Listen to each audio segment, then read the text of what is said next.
What is Wespath, or the General Board of Pension and Health Benefits? Great question. In this interview, you'll learn about their purpose and what they're focused on for General Conference.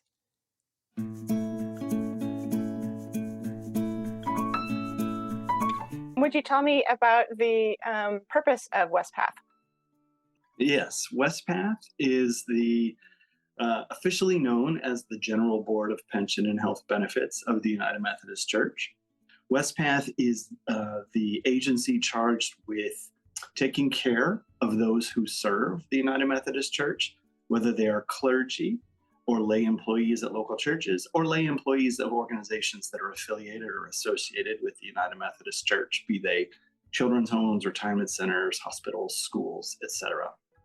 We provide retirement benefits, traditional pension benefits to clergy, and health and welfare benefits being disability and death benefits to all of those employees who seek our services. Our mission is to care for those who serve, and that's what we do for the denomination. What would you say is the overall impact of your agency on the United Methodist Church? My hope is that our impact is that we take care of the people who are doing the mission of the church, who are making disciples.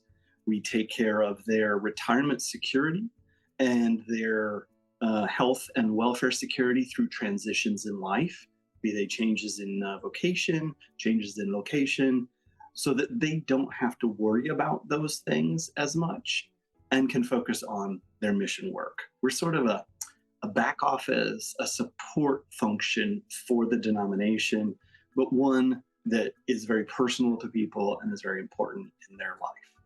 What other nonprofits have you provided services for?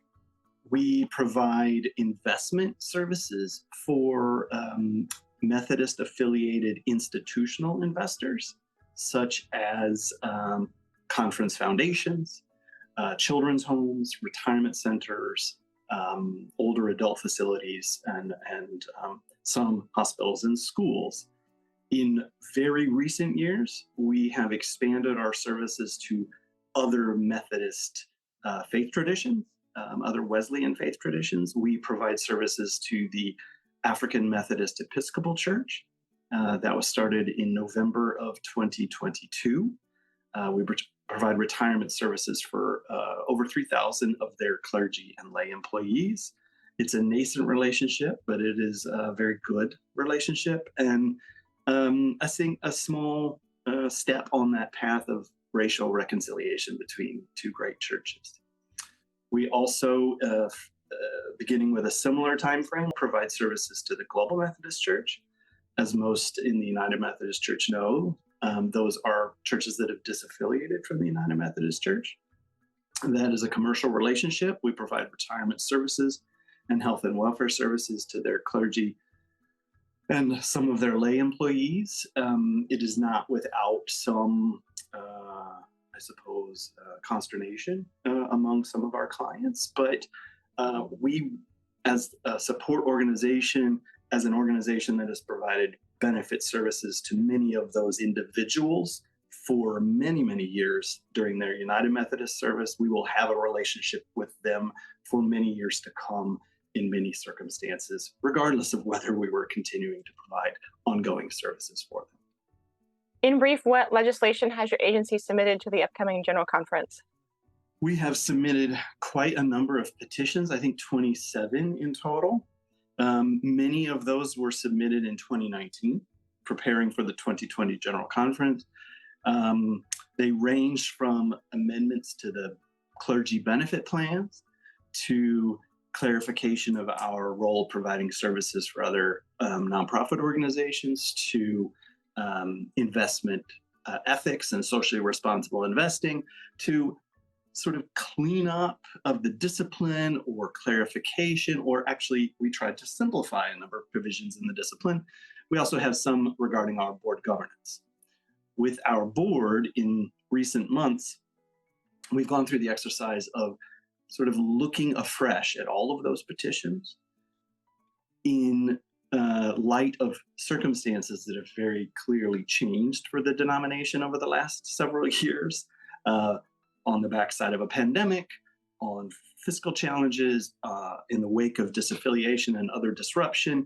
So we've really narrowed down our focus. We still have all of those petitions submitted, many of which, if the conference approves them, it would be great. But many of which, if they don't, they can be dealt with another day.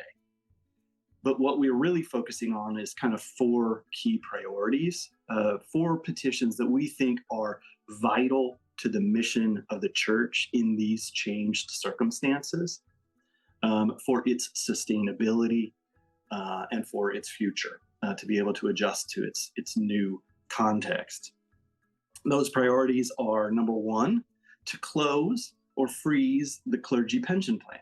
It's a traditional pension plan that generates long-term liabilities for our plan sponsors, the annual conferences of the United Methodist Church. We know their financial capacity has changed in these last several years. Even before that, with the sort of the long trending diminution of the church, we know that a defined benefit plan, though they are very good plans, is not sustainable in the long term for the church. So we need to close that plan. Benefits earned will stay there. They will be waiting for people in retirement. But once it's closed, all new service for active clergy and for new clergy going forward, we hope will be approved in a new plan that's a second petition that goes right alongside closing the pension, that is an account balance only plan, a defined contribution plan. It's called Compass. It has a name that's not a jumble of letters for the first time. It's just kind of a nice, easy name that resonates. It's defined contribution. Conferences will contribute to it. Local churches contribute to it. Clergy contribute to it. Once the contributions are made, there's no more long-term liability. The account balance grows with investments, and we help participants manage the payout phase once they retire, in a way that tries to simulate lifetime income but doesn't guarantee it, so the conferences have more certainty. And that's our sort of number one and number two priorities right together. Number three is an amendment to the welfare plan, the clergy welfare plan, called the Comprehensive Protection Program, or CPP.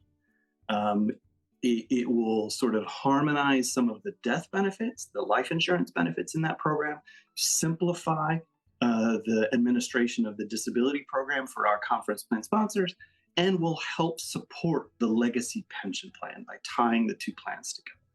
That's sort of priority number 3, or 2.5. And then the last priority isn't one that we are bringing forth ourselves, but it is one that has come to us from the church. And that is around ethical or sustainable and socially responsible investing. There are overtures among a number of annual conferences and stakeholders to direct us to divest from fossil fuel companies.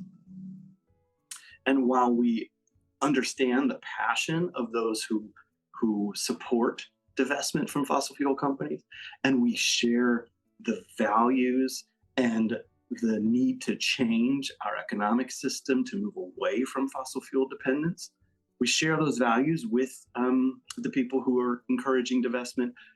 We have a different approach. We believe that engagement is the better way to approach changing the behavior of our economy, of shifting the real economy to a lower carbon future. And that is through engagement with not only fossil fuel companies, but really with the biggest carbon emitting companies in which we hold securities. Some companies that are the biggest carbon emitters are not fossil fuel companies. They are demanders instead of suppliers. They are transport companies. They are manufacturing companies. And until we change the overall supply and demand side of the equation, simply divesting, we don't believe will affect that change. And we also believe that engagement, that being an active investor, even in companies that we may want to change the behavior of, is the Methodist way of doing things. It's being Wesleyan. It's following John Wesley's admonition to be vile, to engage the world as it is and affect positive change. Is there any other legislation, not from Wespath, but out there that you would want to highlight the importance of? I do believe that the proposals coming from the connectional table and the Standing Committee on Central Conference Matters and the informal group that created the Christmas Covenant, those proposals to regionalize governance of the United Methodist Church so that matters like American clergy pensions could be dealt with by a US body, and Central Conference delegates wouldn't have to worry about reading an 80-page plan document at General Conference and voting on something that doesn't affect them directly. Would be a more equitable way to manage things. We know there's far greater reasons for regionalization in the bigger context of the church and its mission, but for the sort of benefit of our participants, of the American participants in our plans, it would be a good thing, and it would kind of equalize or harmonize the way pension and retirement benefits are dealt with in the central conferences. We manage programs that support pensions for the central conferences too, but each central conference or each annual conference in those central conferences can design their own plan and approve their own benefit levels. And the US can't do that without asking the whole worldwide church. So we believe that's important. There are some other overtures around socially responsible investing, and we prefer our approach. What we've submitted, we believe, is thoughtful engagement with divestment as a last resort. So going back to the legislation coming from Wespath, what would happen if that legislation passed or did not pass? Well, we believe that if the pension program was not closed, that the church over time would struggle to continue to support the long-term liabilities. There's just uncertainty in the future of the capacity of the U.S. church to continue to support those promises many, many decades out. We don't know the future of faith in the United States and the trajectory of the denomination. So we believe the certainty of an account balance plan that still provides adequate retirement security to clergy and lay employees, and for the General Conference, it's really for U.S. clergy, is the right way to approach retirement security. I believe that if divestment were to pass instead of our approach, that as a prudent trustee of the assets of the church and under our charge to take care of the people that we are charged to care for, we would face challenges in how to implement divestment from a broad sector of the economy. And again, believe that our approach is more thoughtful and is more dynamic in the way we're going to have to change the real economy to truly decarbonize the world. Is there anything else that you wanted to mention or highlight that I didn't ask you about? Well, the first thing I'd highlight is that if anybody has questions about Wespath's proposals to the General Conference, or questions about how anything anybody else has proposed or submitted would affect Wespath or benefits or their own benefits, to reach out to us. I mean, we are an engaged investor, but we're an engaged agency. I am open to talking to anybody. And our staff are always available to answer questions and to engage positively in finding the ways forward, even where there's disagreement. The other thing that I think will be important going forward is the sustainability of the overall church. I think that there are things that this conference needs to consider for more nimble governance of the church going forward. That is beyond Wespath's wheelhouse, but anytime we can be a resource to the church with folks who have skill sets that might contribute around financial analysis or anything like that, we are happy to engage with groups that are thinking about those things. Thank you for watching my interview with Andy Hendren from Wespath. Post a comment if you have feedback. Please subscribe and hit the bell icon to get notifications about upcoming Emily Explains videos. Thanks for watching.